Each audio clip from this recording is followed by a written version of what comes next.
Adventist World Radio. Lay feon'ny fanantenana.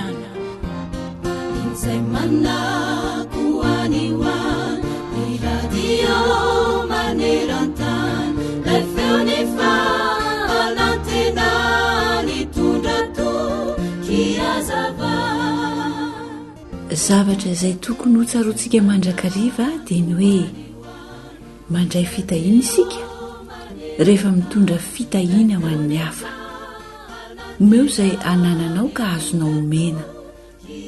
Inona fa azo hatrany ianao mba hahafahanao manome bebe kokoa indray izay tsy manana sy ireo izay mila izany. Mety tsy arak'izay eritreretinao mihitsy aza no azonao. Ianao mantso no ilay fantsona hikoriana ny fitahiana ary natao izary izany amin'ny hafa. Ka rehefa mijanona ny fanomezanao araka ny tokony ho izy atao amin'ny mpahendreny izany, dia mety ho tsentsina tsy afaka mandray intsony ilay fantsona mandra-pizaranao indray.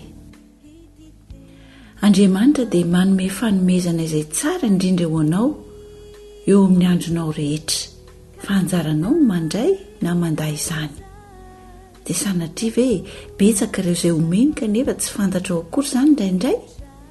Manomeza dia ho hitanao fa isy fanomezana lehibe voahomana ho anao hatrany. Aza mieritreritra hoe zavatra ngeza be sy goavana be no omenao, izay ianao vao ahazo fitahiana.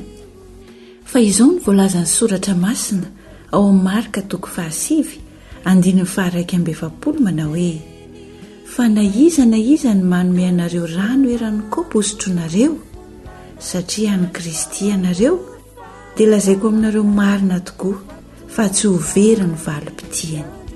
Amen.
Zay lay monja ny fanantenana.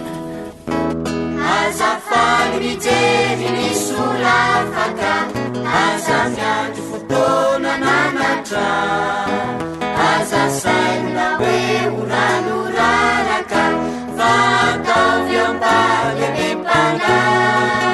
Zay mitsimbina ny ory ho tsimbirina, fa tsy ho very tsy akory izay ata.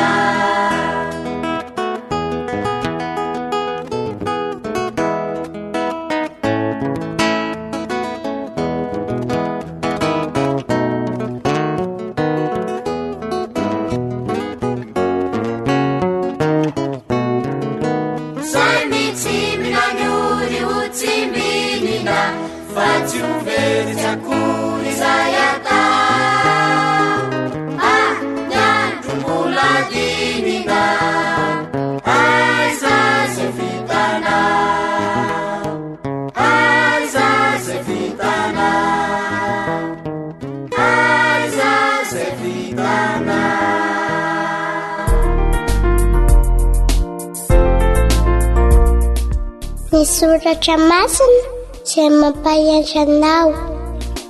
Ankizy malagasy, ovay ny tontolo.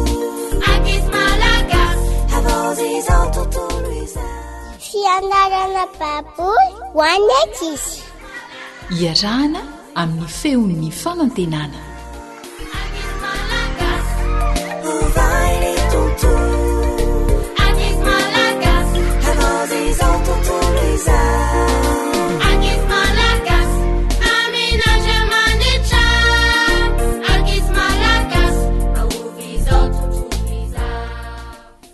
Tonga amin'ny fotoana manokana ho an'ny ankizy indray tsika izao a, koa dia mirahapa ny ankizy rehetra tsy ankanavaka dia mirary ianao salama mandrakariva ny ekipa ny feon'ny fanantenana.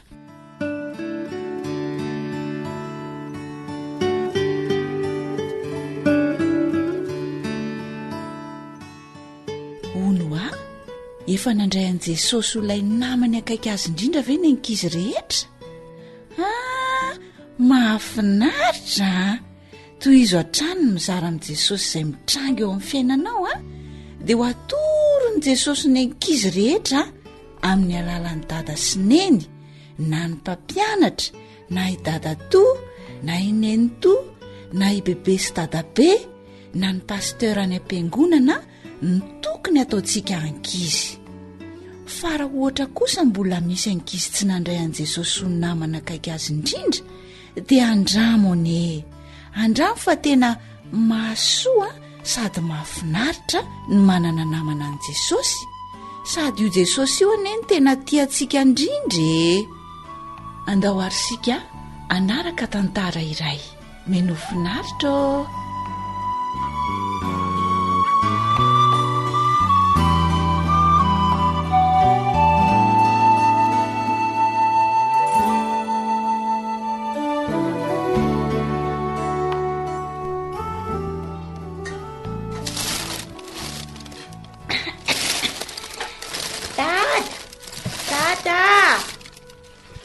Avy momba iaraka milalao amiko fa za tsy mananamane.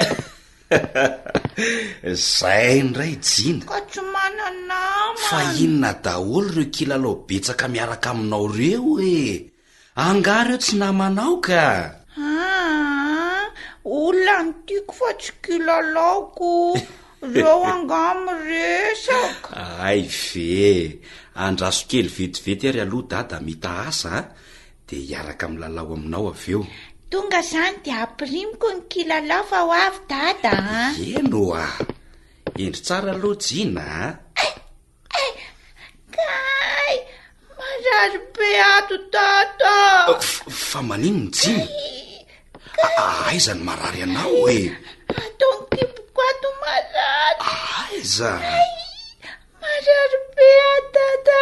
Inona re mahazo anao tampoka teo ry jina e? Avy aloha bataiko etoko any am-pandrina ianao ka.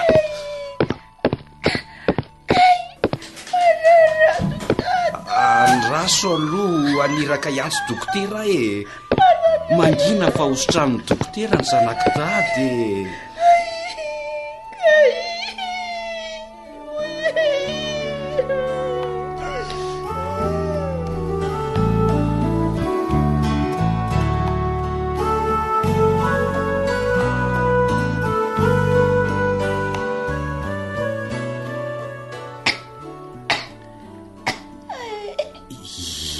Reny ataoko amin'ity zanako ty e. Tô ohatrany tsy misy asa antsony reto fanafodiko. Inona reny ataoko Andriamanitro? Tena ho faty angamba ty zanako vavitokany ty e. Inona reny ataoko e? Dada. Oh. Tany am-piangonana dada. Fa misy inona ry jina? Fantatry dady Jesosy. Le mpanasitrana ny marary iny e. Sady tsara fanahy amin'ny olona rehetra. Sady mba afaka manasitrana izy dada fa marary mariny zany. Fantatro Jesosy. Andraso fa ho any aminy a dia hoentiko aty an-trano izy. Vetivety kely dada dia tonga. Mangina zany zanako zany. ho avy eo dada miaraka amin'i Jesosy.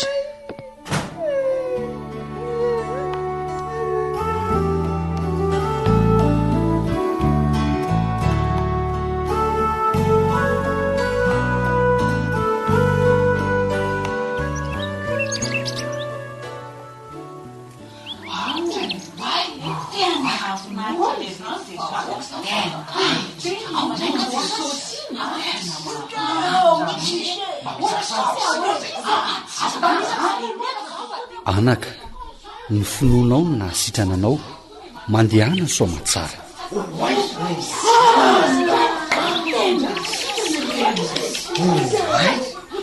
Vagagana re zany lamban'i Jesosy fotsiny hono dia nahasitrana ilay raha matoa.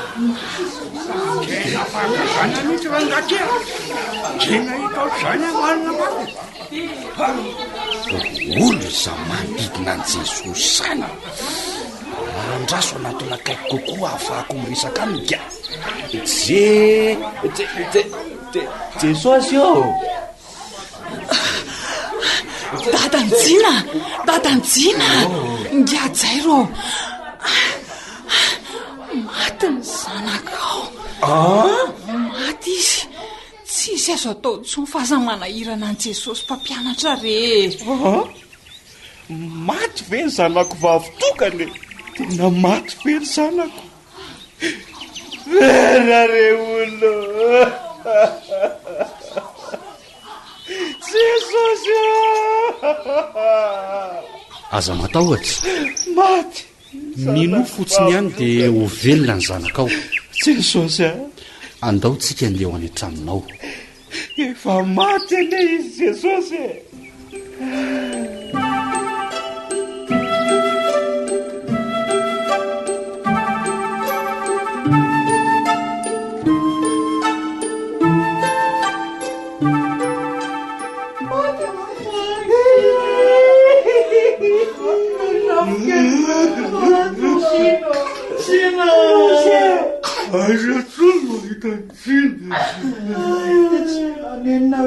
Aza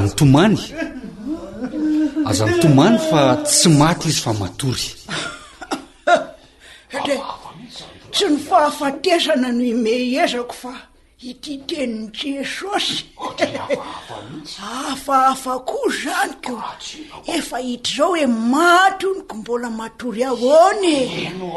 Za mihitsy ane re olona nahita ny alan'ny jina kely ihany. Tsika miaraka teo e. Eno de ino ty hoe matory de mbogagako. De ho hitatsika eo re zany iny e falasa ny tao amin'ny tany misy mifatiny tsiny. Iny aloha e lasatsika eo ina mbola ataon'iny ao. Asa hoa ny olona rehetra efa mipomany daholo izy indray no Ry zazavavy miarena.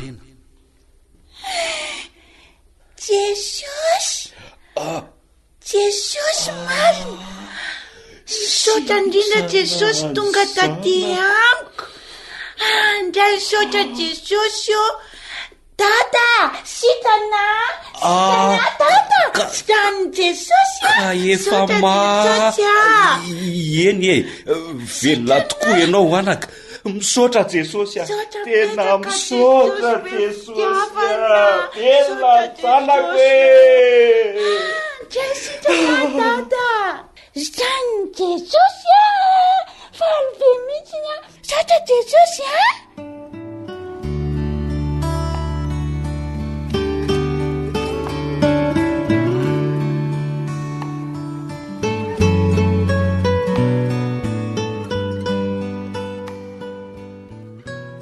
Zay tantara no renesintsika teto izay rankizy dia tantara tena marina ary nitsoahantsika ny fotoan'ny Baiboly.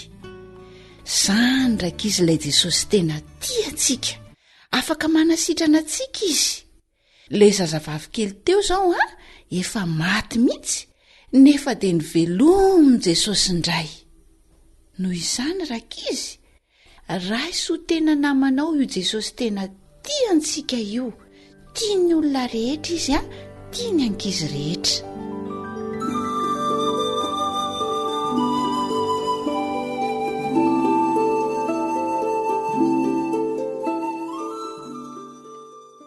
Andriamanitra ary anao sotranao tianay taioniky izy rehetra mba ho salama raha misy marary dia trano amana Jesosy amen.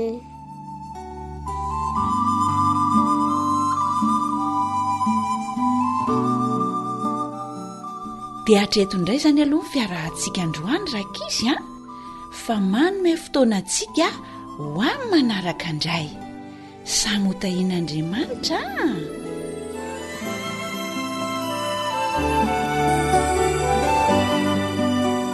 Ilay feo ny fanantenana. Téléphone 034 06 797 62.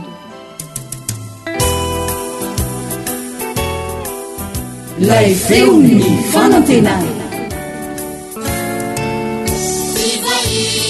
Siketi nadalu avuku sufateu Jesu Kristi nitujafia danaku kanifafati sana lesini ache izaminu waziku te anjesile sarutra tiafaki Jesu nyanyaza nwavutra isululutana Jesu lulalana Jesu famarinana Jesu fiainana lefamyalu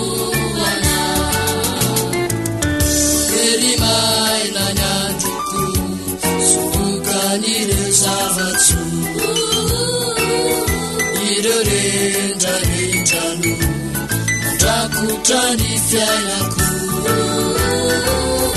afalinahonare fanoraisinya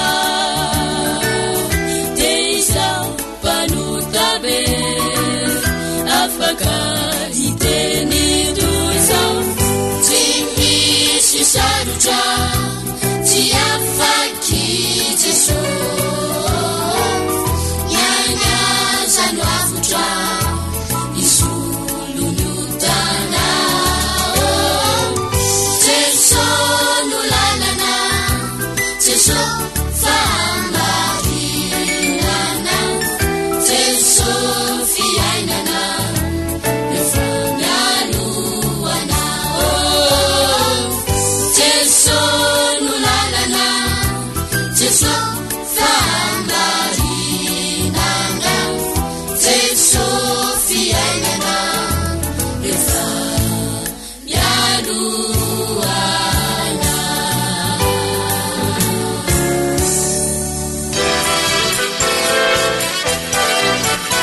AWR manolotra ho anao feon'ny fanantenana.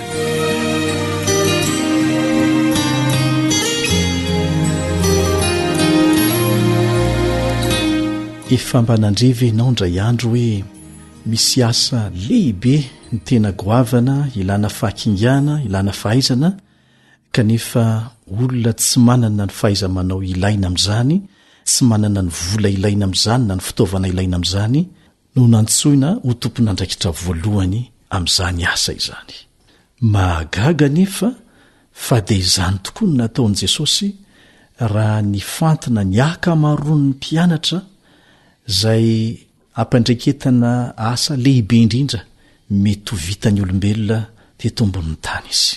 Tsy ireo mpianatra 12 ireo ihany no nahitana an'izany toe-javatra izany teo amin'ny fifidianana izay nataon'Andriamanitra taminy, fa nisy koa lehilahy anankiray antsoina hoe Gideona izay voasoratra ary amin'ny testameta taloha ary ny tantarany. Amin'ity anio ity dia hikaroantsika valy ny fanontaniana manao hoe maninona no olona tahaka an'izany no ampiasain'Andriamanitra amin'ny asa toy inona.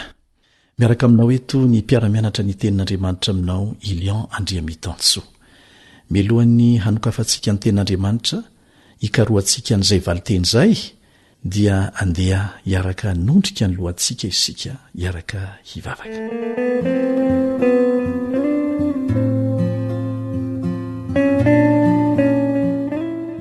Rainay izay ny an-danitro ho amasinina ny eny anaranao ho tonga ny eny fanjakanao ataony ny sitraponao ety an-tany taky ny eny an-danitra.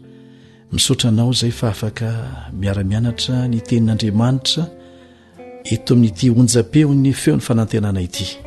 Mangataka ny fanazavantsaina avy aminao zahay raha maly ilay fanontaniana napetraka teo. Angatahana ianao hanomeana ny valiny ary hazonay fahendrena sy fahalalana avy amin'izany. Amin'ny anaran'i Jesosy. Amen.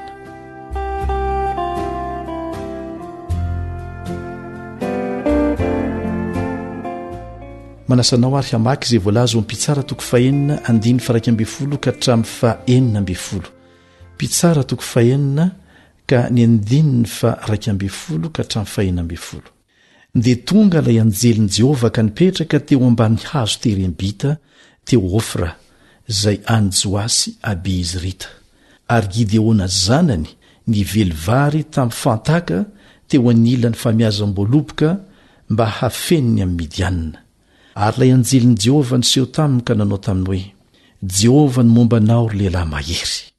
Fa ho Gideona taminy: indresy tompoko, raha momba anay Jehova, nahoana no izohiny izao rehetra izao zahay, ary aiza ny fahagagana rehetra nataony, izay nolazainy razanay taminay hoe: tsy nitondra anay niakatra avy tany Egipta va Jehova? Fa kehitriny efa nahafoy anay mihitsy Jehova ka nanolotra anay eo an-tanan'ny Midianina. Dia nitodika nijery azy Jehova ka nanao hoe: mandehana amin'izao herinao izao ka vonjeo ny Israely amin'ny tanan'ny Midianina, tsy efa naniraka anao va aho? Raha mamaky ny mpitsara toko 5 milohan'ilay mpitsara toko 4 izay nivakitsika teo isika, ny zavatra niaina ny zanak'Israely talohan'izao dia hafa mihitsy. Mpitsara toko 5 andiny faraika amin'ny telopolo tapany farany. Mpitsara toko 5 andiny faraika amin'ny telopolo tapany farany. Dia nandry ny tany 40 taona. Tamin'ny fotoana izay mbola nahatsara ny fifandraisan'ny zanak'Israely tamin'Andriamanitra, dia nandry ny tany 40 taona. Zay ny voalaza eo. Fa rehefa makeo amin'ny mpitsara toko 4, mpitsara toko 4 ka ny andininy voalohany isika ary ny andininy 4 dia izao ny voalaza. Mpitsara toko 4 andininy voalohany sy ny 4. Ary nanao izay ratsy eo mason'i Jehova ny zanak'Israely, ka dia natolotra Jehova ho eo an-tanan'ny Midianina 7 taona izy. Rehefa nanao izay ratsy teo mason'i Jehova zany zanak'Israely, dia natolotra Jehova eo an-tanan'ny Midianina 7 taona. Andininy 4 ary dia nahantra indrindra ny Israely noho ny Midianina ka nitaraina tamin'i Jehova izy. Nanao izay ratsy eo mason'i Jehova, nahantra indrindra noho ny Midianina, no faizin'Andriamanitra zany ny zanak'Israely. Mahagaga ny fiainantsika olombelona, rehefa miadana isika dia manadino ilay nampiadana antsika, manadino an'Andriamanitra. Ary zany natonga ny Davida ny teny manao hoe: soa aho nampahoriana hitandremako ny didinao. Matetika Andriamanitra mandefa kapoka mba hanairana antsika tsy ho revo amin'ny adalana izay mety hiteraka fahafatesana mandrakizay ho antsika raha tavela ela eo isika. Dia naniraka mpaminany moa Andriamanitra, izay ny fanaony hatrany eo mpitsara toko 4 andiny 7 ka hatramin'ny 10, hanazava ny anton-javatra sy ny tokony atao. Mpitsara toko 4 andiny 7 ka hatramin'ny 10. Ary raha nitaraina tamin'i Jehova ny zanak'Israely noho ny Midiana, Jehova dia naniraka mpaminany anankiray ho any amin'ny zanak'Israely, izay nilaza taminy hoe: izao no lazain'i Jehova Andriamanitry ny Israely, izao no nitondra anao niakatra avy tany Egipta, sady nitondra anareo nivoaka avy tany amin'ny trano nandevozana, ary namonjy anareo tamin'ny tanany Egiptiana sy ny tanan'izay rehetra nampahory anareo. Dia nandroaka ireny teo anoloanareo aho ka nomeko anareo ny taniny. Ary hoy izao taminareo: izaho ny Jehova Andriamanitrareo, aza matahotra ny Andriamanitry ny Amorita, izay tompony tany honenanareo, nefa tsy niaino ny feko ianareo. Zay zany le olana. tsy niain'ny feon'andriamanitra izy ireo dia nitaty ny vokatra izany.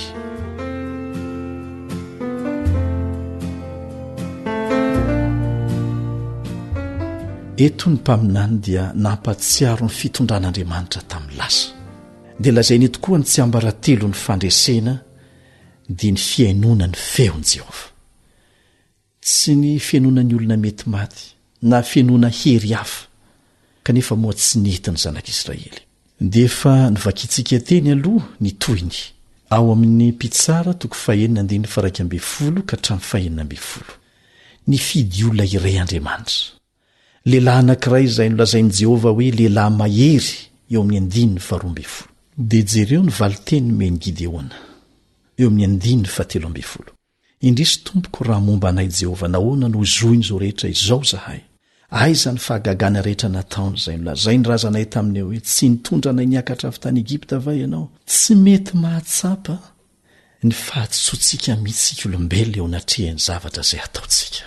Ny manamary tena foana na dia efa nilaza aza mpaminany ny antony na tonga ny olana na tonga ny loza eo amin'ny zanak'Israely fa maizan'Andriamanitra, dia mbola manamary tena foana Gideona eto, ary misolo tena ny zanak'Israely izy amin'izany teny ataony izany.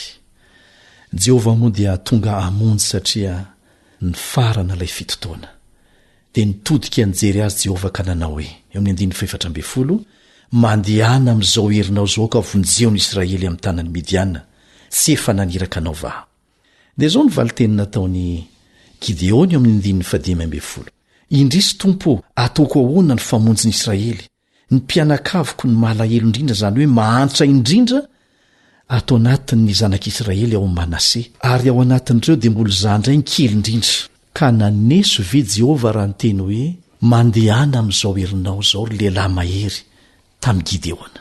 Mazava ny antony ao anatin'izany fahalemena tanteraka, tsy fananana hery mahantra indrindra ao anatin'ny ankohonany sy ny taranany izany dia voatery entehitra manontolo amin'Andriamanitra izy, tsy maintsy entehitra manontolo amin'ny herin'Andriamanitra izy, ary izay no atonga azy ho lehilahy mahery.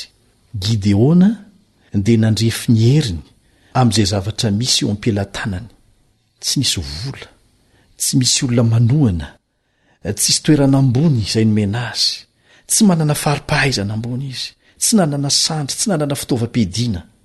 Nentehitra tamin'izany izy, nandrefy ny heriny tamin'izany izy, fa tsy tamin'izay mety ho heriny raha manaiky ho ampiasain'Andriamanitra. Ahoana hoy ny voalaza amin'ny Zakaria 4:4, tsy amikery na amin'ny fahatanjahana fa mifanahiko ho Jehova tompony maro. Tsy nanana na inona na inona azo ny anteherany Gideona, tsy nanana na inona na inona azo ny anteherana koa ny akamaroan'ireo mpianatra izay nifidian'i Jesosy, olona izay mitady ny hohaniny isan'andro, miasa mandritry ny alina dia mivarotra dia izay vao mahita izay hohaniny isan'andro.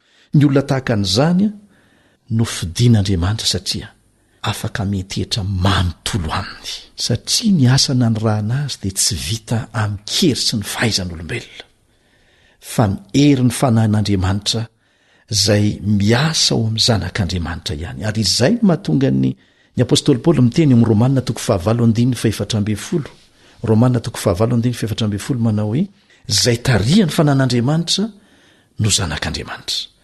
Izay tsy manaiky ho tarihan'ny fanan'Andriamanitra zany dia tsy afaka manao ny asa izay tian'Andriamanitra ampiasana azy. Ka rehefa miantso anao zany Andriamanitra dia ekeo ampanetretena, fa nifidy anao izy, tsy antehitra amin'izay fahaiza-manao na ny hery eo ampelantananao, fa amin'ny herin'ny fanahy masina izay ekenao hiasa amin'ny alalanao. Na firy-taona ianao na firy-taona, na zaza ianao na tanora na lehibe, inona moa tsy ambaratelo ny herin'ny tanora, araka ny voalaza ao amin'ny Jaona 1:2 tapany 2. Jaona 1:2 tapany 2. Manoratra ho anareo zatovo aho satria mahery ianareo, satria mitoetra ao anatinareo ny tenin'Andriamanitra. Azadino izay tsy ambaratelo izay mitoetra ao anatsika ny tenin'Andriamanitra ary manaiky tarihan'ny fanan'Andriamanitra isika, izay ny tsy ambaratelo ny herintsika. Ka raha miantso anao Andriamanitra amin'izao fotoana izao hanao asa voafaritra mazava tsara, dia ekeo ampanetreteny izany, kanefa azadino ny tsy ambaratelo tsy amikerina ny fahatanjahana fa mifanahiko hoy Jehovah tompony maro.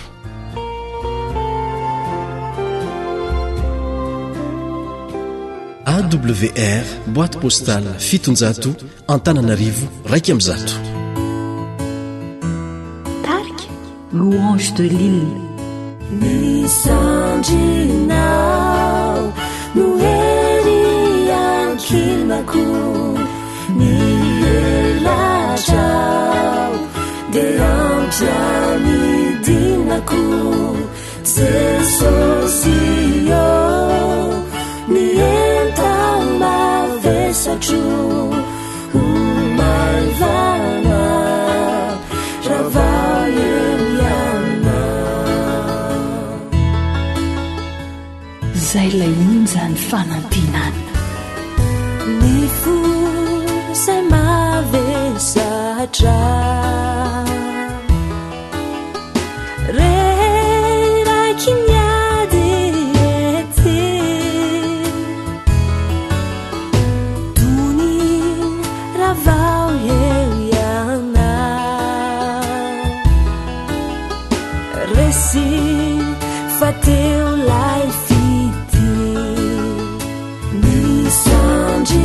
Misandrinao no hery ankilmako ny elatrao de ampianidinako Jesosy io ny entao mavesatro ho maivana ravao eo iana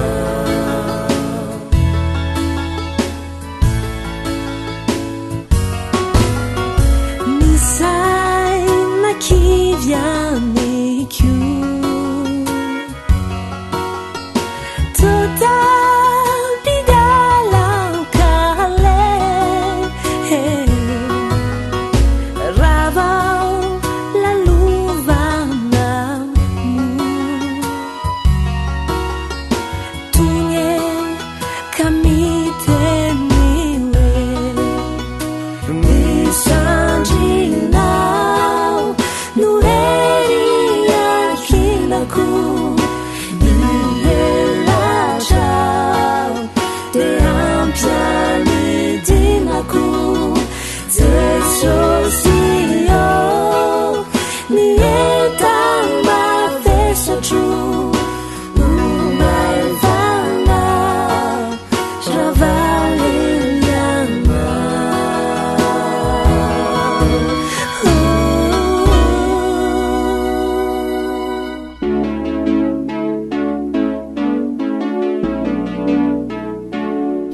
tanora mandray andraikitra mitondra fanantenana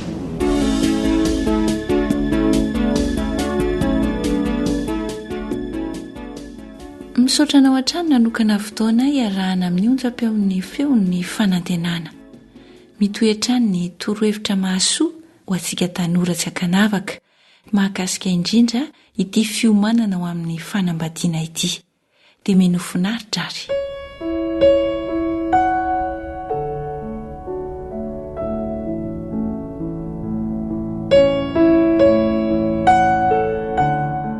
mahafinaritra aly tsy rindriny izay programako tamin'ity herinandro ity izay tsara tena hitako be programa mihitsy laka misaotra ny datora be tany ihany aloha na miasa tamin'ity raha tsy izany tena simba le programa izy kosa aloha dia izay sady tena mba nety mihitsy le karama rehefa nitambatambatra tao ela kosa lesy tena nahavoa tena mariny vola mitovy zao ihany vela izy dia nahavoahoana samy mitovy zao ihany ny karamandraitsina ka ny andrina kosa ngena alaina nitambatra fa ny tsy maintsy alaikitso kelikely fa mba talahy tsy ngeritaona noronkely izy tamin'iny herinandro iny dia tsy maintsy mba mifety kely zay izy sady za koa ngerindrina mba te hifety amin'le atsembohan'ny tafako atao le se mba mahafinaritra zany eo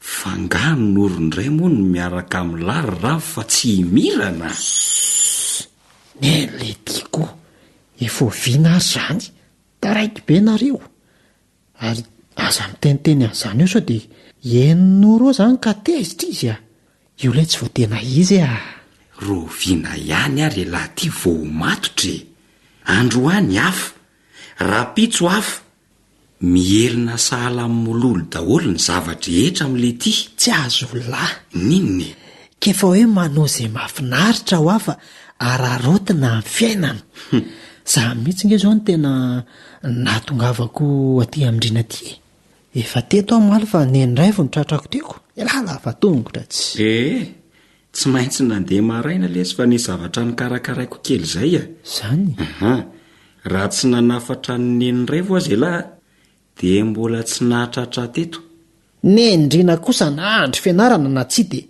lasa foana mba asio felan-tsasatra ihany le ty le fiainana izay mihitsy lesy no antony mampikofokofoka mitady vola mba ampitomboana kely le karahamanomeny dadatoa fa mikasanaao vakansa miaraka amin'ny zokona ihany amahajanga aiza fa nga dada sy neninareo ty tsy manome alahy aleo lesy mba mianatra hitatam-bola dia mba miantoka izay mety ho vitako fa aiza ve lesy dia tehatra amin'ny ray aman-dreny foana mbola aiza ny fiainana any oriana letsy eny marina noho ny lahy fa ndrina koa dia efa te hoendry loatra ka teny zao sady ve lesy dia efa hovesarana n'izany zavatra ngezabe zany ny saina fa angaly ty zany manavesatra ny saina mahafinaritra raha no manao an'izany ka zao ne mbola ho eo foana ihany lahy rehefa lehibe lahy ka manambady zay vo mba hoe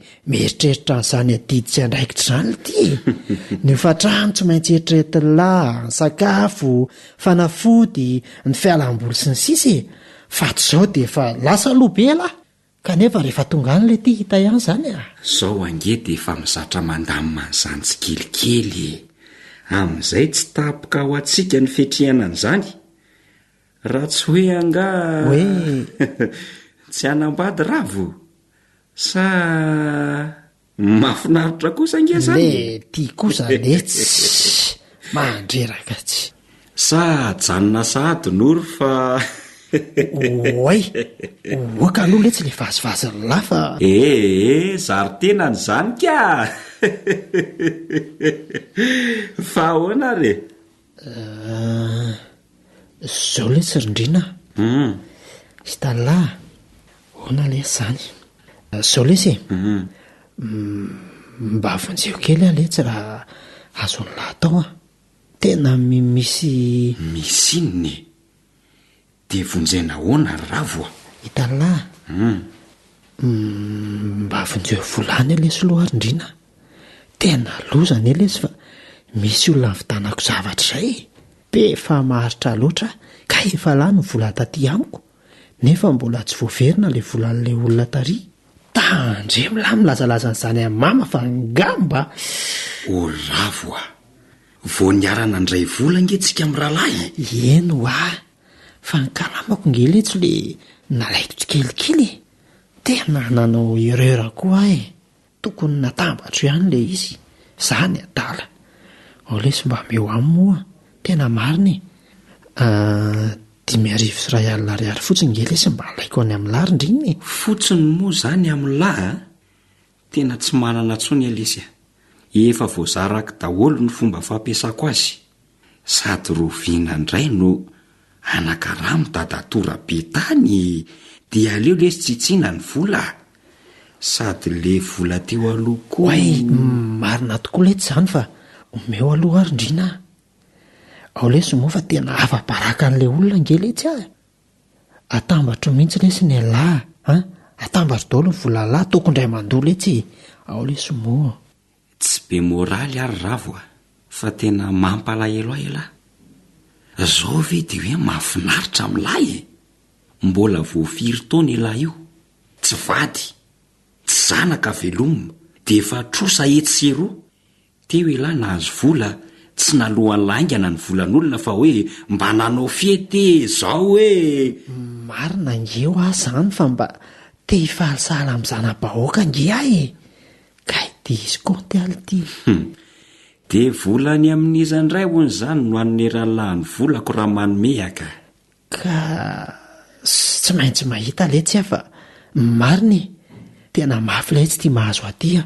ao lesy moa izao a raha tsy miova amin'izao fomba fiainany lahy izao elahy dia tsy ho afaka amin'izao mihitsy elahy na dia efa manambady azy indrina afa kosa angely tsy ny fiainana rehefa manambady ka tsisy fahazarana ho azo tampoka izany lesy ravo a na fiovana tampoka izany raha tsy efa kolokoloana teny izao voateo elahy ny laza fa inoro ny tena izy izany hoe ho alainy lavady izany ka raha izao ve ny fomba fitantanany lany vola isa raharavanina marina mafy tsy afaka enim-bolana dia misaraka lisany tena mampifonsay kosa elahy zany a inona tokoa moa lesy ny hitranga raha zao ny fiainana tao izay fiainany lahy zao ihany ny fiainany laratrizay tena aleo miova dia aleo miomana amin'ny zavatra tsara ka indrindra fity hoe fanambadiany ity tena tsy kilalao io a tena misaotra lesy rindrina ny amin'ny lesona manana raha lahy tokoa manana ny lahy dia ahoana lesy rindrina mba misy ve molesy le vola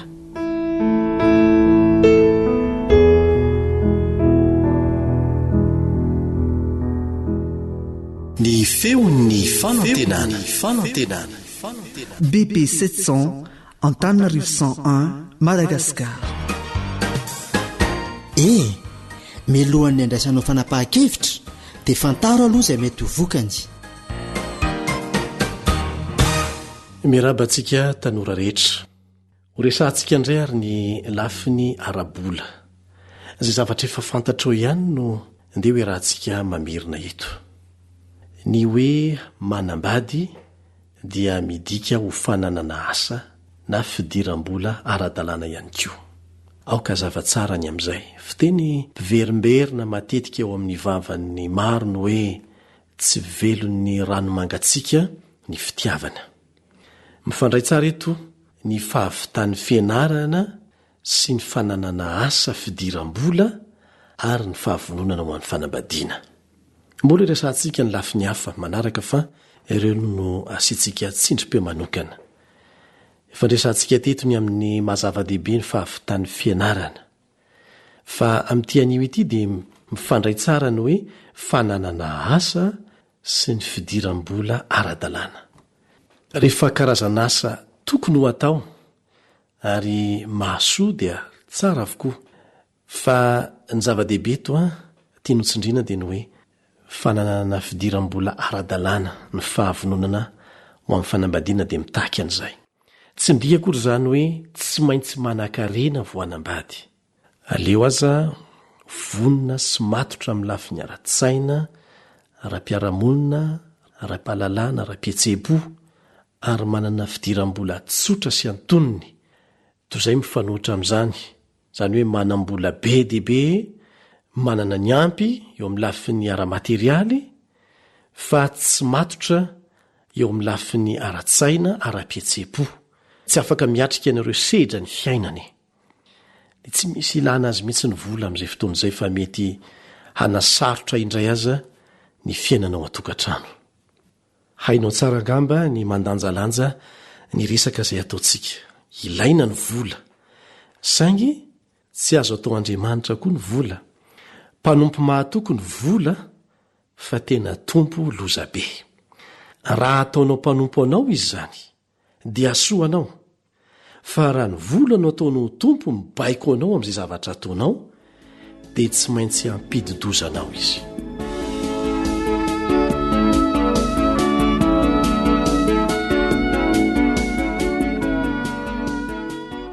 reto misy torohevitra tsotsotra omena antsika izay miomana hiditra amin'ny sehitra ny fanambadiana amin'izay lafiny fiomanana ara-bola izay eo aloha izany ny fananana fidiram-bola ara-dalàna tsy azo hidovirana izay fa tsara nefa ny mifidy satria safidy ange ny vady na ny vehivavy izao misafidy na ny lehilahy misafidy fa tsy misy antery ka eo ampanaovana safidy ny olona anankiray izay ho andefimandrinao ianao lambana koa ny fanabadiana faty misarahana da reto misy zavatra tsara hojerena akaiky.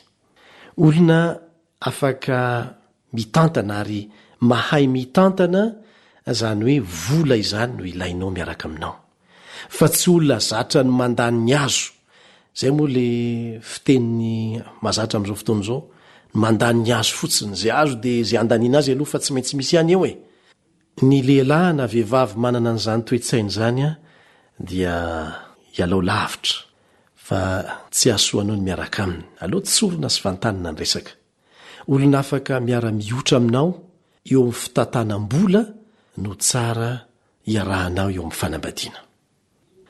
Ankoatran'izay ho an'ny lehilahy manokana dia aoka ny vehivavy tsy anaiky hiaraka amina lehilahy mpidoroka na mpiloka satria na inona ataonao dia hiteraka olana eo amin'ny fitantanana ny vola ho atokantrano izany. Ho antsika lehilahy zay mijerijery zay ho andefy mandry indray a raha eo amin'ny lafin'ny fitantanana ny ara-bola izay dia ialao ny vehivavy mpanenjika lamody mihoatra ny tokony ho izy. Tsy ho voatafinao reny ary na ho voatafy aza ny toe-tsain'ny olona zay mirona fotsiny ho amin'izany lafin'izany dia manana olana ara-toe-tsaina be dehibe zay anahirana eo amin'ny lafin'ny fiarahamonina. Eto am-pamaranana dia zao hoe tsy tsara mihitsy aloha zany na dia ny mieritreritra fiarahana ao amin'ny fanambadiana aza raha tsy efa tanteraka ireo fepetra ireo. Betsaka aloha ny tsy mieritreritra fiarahana ao amin'ny fanambadiana fa misy fitondran-tena zay mahavoatery ny andany sy ny ankily hiaraka mielohan'ny fotoana tokony iarahana ao amin'ny fanambadiana. Reny koa zany dia tokony soroany. Firifiry moa ireo tanora voatery mijanona amin'ny fianarany satria tsy maintsy hanambady. Ny fomba fiteny tsy matotra manao hoe rehefa eo hite dia aoka re andosirana impito mandeha fitrolona. Aoka zany tsy ho maimahiditra amin'ny fanambadiana na dia mangotraka toy inona aza ny fitiavana eo aminao sy ilay olona iverinao fa tokony hiara-dalana aminao anatin'izany fanambadiana izany. Lafin-javatra lehibe tsy maintsy jerena akaiky ireo niresantsika teo ireo. Inoko fa ampy ho tsakotsakotsika tanora izay. Raha tena mifankatingy dia mitsinjo lavitra. Mitsinjo lavitra mba ampatezana zany fifankatiavana zany. Fa tsy ho maimay foana araka ny voalazan'ny tenin'Andriamanitra. Ka ho antsika tanora zay efa vonona na mieritreritra niditra amin'izany fanambadiana izany ilaina ny fanamboaramboarana ny fihetsika ivelany, ny fiezahana manamboatra ny fitenenana nga mba haresy lahatra ny ankilany ho an'ny lehilahy, ny fanamboaramboarana ny fihetsika ho an'ny vehivavy. Kanefa fitaka ihany zany raha toa ka tsy vonona eo amin'ny lafin'ny ara-tsaina, ara-pamatorana amin'ny fihetseham-po indrindraindrindra ianao amin'ny fahavononana eo amin'ny lafin'ny arakasa sy ny fidiram-bola. Reo farafakeliny ny zavatra tsy maintsy hanananao. Rehefa vonona amin'ireo lafiny ireo ianao dia ny olona indray aza no hitady ianao, hitsiriritranao. Dia eto ambavaka indrindraindrindra, eto am-pamaranana dia izay no tiana hitsindrina ny fomba manokana. Ilay Andriamanitra zay tianao mihoatra no ny hafa rehetra dia mahalala zay tena olona sahaza ho vadinao. Ataovy ny fanandramana, betsaka no efa nanao zany fanandramana izany. Angatao mihitsy Andriamanitra mba hanome anao ny vady sahaza ho anao. Mety tsy ho vetivety ny valimbavaka fa azo antoka ary ny tsara indrindra sahaza anao no men'Andriamanitra anao. Ny tompony entany tanora rehetra izay mikasa hiditra amin'izany fanambadiana izany mba hahazo ny vady sahaza ho azy. Mandra-peony indray ary. Milohan'ny andraisanao fanapahan-kevitra dia fantaro aloha izay mety ho vokany. Atsipony ny tady ny tandroko ny omby, atsipony ny teny ampony ny mahalala. Dia manome fotoananao amin'ny manaraka indray na manao fanjaniaina raha olona arisoana na totosa ny fandarana ho antsika tanora, na manao naharitina no nandray feo ny sahana ny lafin'ny teknika. Tompona andraikitra Eliandre Mitantsoa mandra-piresaka.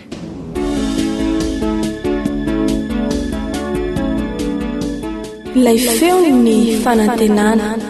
Téléphone 034 06 797 62.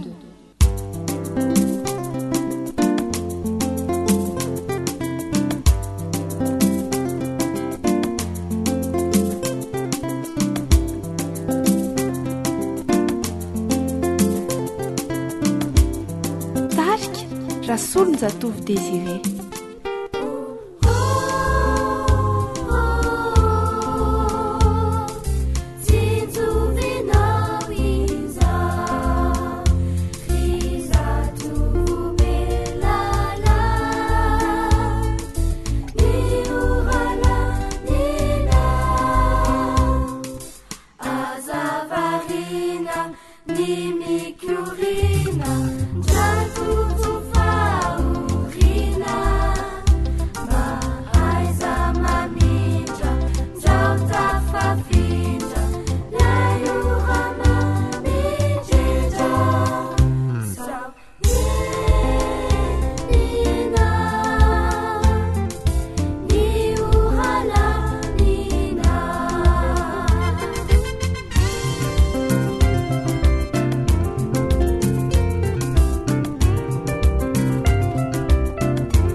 Zay ilay monjany fanantenana.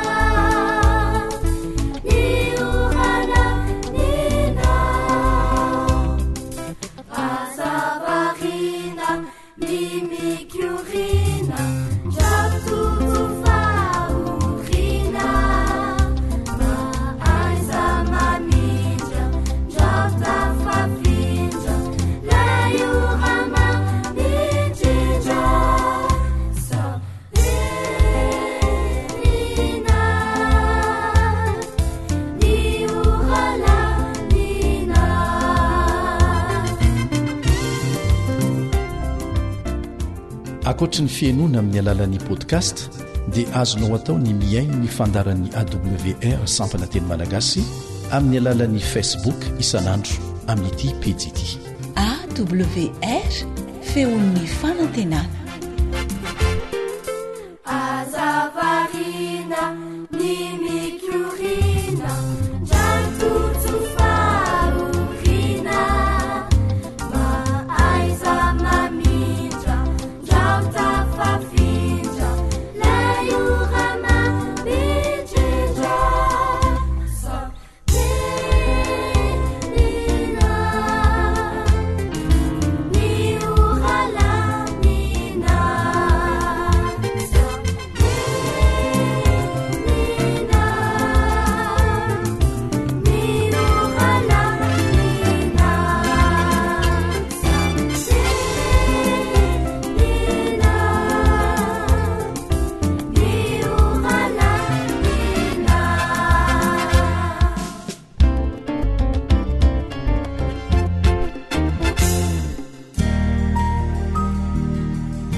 Faniteninao no fahamarinana.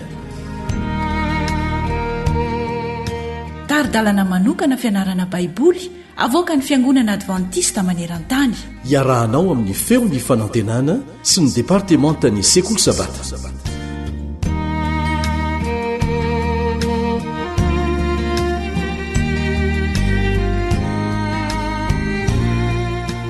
Miarabanao sady manasanao iara-mianatra ny tenin'Andriamanitra amin'ny alalan'ny leson'ny sekoly sabata no namanao kalebandretsikivy. Asaina ianao ahatratra amin'ny farany. Ny lohateny ianarantsika an'io dia manao hoe ny finoan'ireo razambentsika. Inona moa ny olana ny fandraika tamin'ny finoana izay nitranga tao Israely taoriany nahafatesan'i Josoa sy ireo mpitarika ny tovon-taona taminy. Andeo fataritsika ny amin'izany. Mpitsara toko faharoa andininy fafito ka hatramin'ny fahatelo ambin'ny folo. Mpitsara toko faharoa andininy fafito ka hatramin'ny fahatelo ambin'ny folo. Ary nanompo an'i Jehovah ny vahoaka tamin'ny andro rehetra ny ainan'i Josoa sy tamin'ny andro rehetra ny ainan'ny loha olona izay velona taorian'i Josoa dia ireo izay efa nahita ny asa lehibe rehetra nataon'i Jehovah ho an'ny Israely. Ary maty Josoa zanaky Nona, mpanompon'i Jehovah, rehefa 100 taona ny androny. Ary nalevona tao anatin'ny faritanin'ny lovana izy dia tao Timnat-Heresa any amin'ny tany avoan'ny Efraim avaratry ny tendrombohitra Gas. Ary zany taranaka rehetra zany koa dia voangona any amin'ny razany ary taranaka hafa izay tsy nahalalan'i Jehova na ny asa efa nataonao any Israely no nitsangana nandimby azy, ary nanao izay ratsy eo mason'i Jehova ny zanak'Israely, fa nanompo ireo bala ka nafoy an'i Jehova Andriamanitry ny razany izay nitondra azy nivoaka avy tany amin'ny tany Egipta, ka nanaraka andriamanika hafa amin'ny andriamanitry ny firenena manodidina azy, dia niankohoka teo anatrehany ka nampatezitra an'i Jehova. Eny, nafoy an'i Jehova izy ka nanompo any Bala sy Astarta. Asehon'ny fikaroana maro fa manana finoana matanjaka amin'ny fotom-pinoany ny mpanorona ny fiangonana. Izy ireo no voalohany miandany mafy amin'ireo fahamarinan'ireo. Aorian'ny taranaka iray na roa nefa dia maro ny manadiny fitsipika ao ambadiky ny soatoavina napetraka ireo mpanorona. Matetika izy ireo no tsy manana ilay afo miredareda ho an'ny finoana tao anatin'ireo mpanorona. Misy olona iray ny teny hoe tsy manana zafikely Andriamanitra fa zanaka ihany. Mety ho marina ve zany fanambaran'izany? Manasanao mamaky an'ireto andininy reto. Jaona 1:12-17. Fa izay rehetra nandray azy dia nomeny hery ho tonga zanak'Andriamanitra, dia izay mino anarany, dia ireo izay tsy nateraky ny ra na ny sitrapon'ny nofo na ny sitrapon'ny olona fa naterak'Andriamanitra. Jaona 1:7. Azagaga no nilazako taminao hoe tsy maintsy ateraka indray ianareo. Jaona 1:5. Jaona 1:5. Izay rehetra miny fa Jesosy no Kristy dia naterak'Andriamanitra, ary izay rehetra tia izay niteraka dia tia izay naterany koa. Inona moa no fomba tsara indrindra ahafahan'ny kristianina zoky olona mampita ny finoany amin'ireo kristianina zandry olona? Tsy inona izany fa ny filazan'izy ireo ny zavatra inony amin'ireo zandriny. Tsy mitovy nefa ny finoanany fahamarinana eo amin'ny ray aman-dreny sy ny taranany. Tsy maintsy mianatra sy manaiky ny fahamarinana izay ninony ray aman-dreny ny ankizy. Mihoatra lavitra noho ny fidirana ho isan'ny fiangonana iray mantsy ny maha-kristianina. Tsy zavatra manaranaka ny finoana marina. Tsy zavatra miampita ho azy avy amin'ny taranaka iray ho amin'ny taranaka manaraka izany. Ilain'ny olona tsirairay ny mahafantatra ny Kristy ho an'ny tenany. Afaka mampianatra zavatra betsaka ho an'ny zanany fotsiny ny ray aman-dreny, fa miankina amin'ilay ankizy ny safidy. Ilain'ny fiangonana sy ny ray aman-dreny ny manao izay rehetra azony atao mba hanampiana ny ankizy hanao safidy tsara, fa amin'ny farany dia ny tsirairay amintsika ny tsy maintsy misafidy ny ho vaovonjy na ho very. Tia misy toe-javatra anankiray ny ainan'ny Joe. Nanandrana fiovampo matanjaka izy ka nanotra ny fiainana ho an'ny Kristy ary niditra ho kristianina. Nanambady vehivavy kristianina koa izy ary niteraka zaza vitsivitsy izay nibe azony tao amin'ny finoany mazava loatra. Nampalahelo anefa fa tsy liana tamin'ny finoana izy mivady ireto zanany, ka nandratra ny fony Joe izany. Dia hoy izy hoe, raha mba nanana ny fanandramana ny arahako tamin'i Jesosy mantsy ireto zanako reto. Raha teo ianao tamin'izany fotoana izany, dia inona no nolazainao tamin'i Joe? Azo antoka fa betsaka ny ray aman-dreny ao anatin'izany toe-javatra izany. Andesika hanohana an'ireny olona ireny hitondram-bavaka sy hanampy azy ireny araka izay azo atao.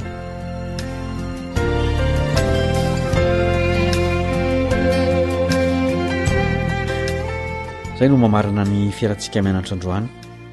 Ankasitrahana ny fiaranao taminay, ny fiadanana avy amin'i Jesosy anie, anjaka ao amin'ny ankonanao. Mametraka ny mandrapitafa ny namanao Kaleba Andretsikivy.